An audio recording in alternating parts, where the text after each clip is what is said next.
Magkasama sa isang event kagabi sina Pangulong Aquino at ang kapuso host na si Grace Lee. Ang kanilang pagde-date, nagsimula raw sa simpleng pagte-text. Inamin naman ni Grace na ipinagluto na niya ang Pangulo. Makichika kay Aubrey Carampel.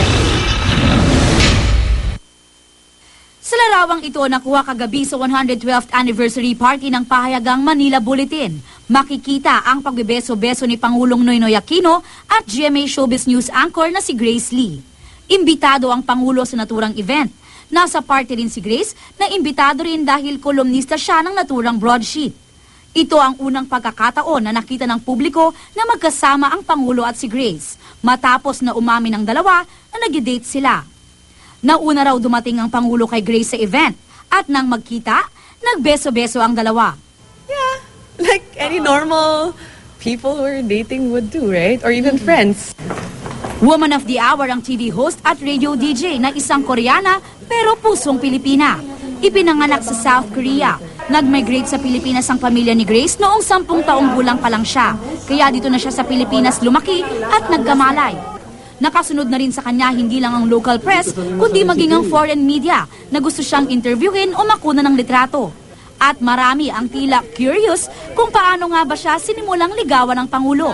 Ayon kay Grace, nagsimula ito sa pagpapadala ng mga simpleng text message. Yan mga Happy New Year. Or, hi, how are you? Ganun lang. It started very simply, yes. Simple enough, oo. Sa ilang beses nga raw nilang pagdidate, inamin niyang ipinagluto na raw niya ang Pangulo ng paborito nitong Korean dish na beef bulgogi. Nalutuan ko na siya.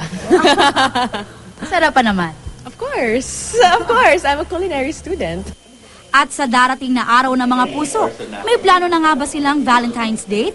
No Valentine's plans yet because we do not know what's gonna happen. Baka may mangyaring emergency or with all of his work schedules, it doesn't really consider the fact na it's Valentine's. Pero bago ang araw ng mga puso, birthday muna ng Pangulo sa February 8. Kaya malaking hamon daw kay Grace kung ano ang ibibigay niyang regalo. May surpresa nga ba siya para sa Pangulo? He doesn't like surprises. So, no surprises. Except for, siguro, a simple gift. Sinap ba mag-isip na regalo para sa presidente? Siyempre. It's difficult enough to give a gift to a man. How much more if he's the president? Aubrey Carampel updated to Showbiz Happenings.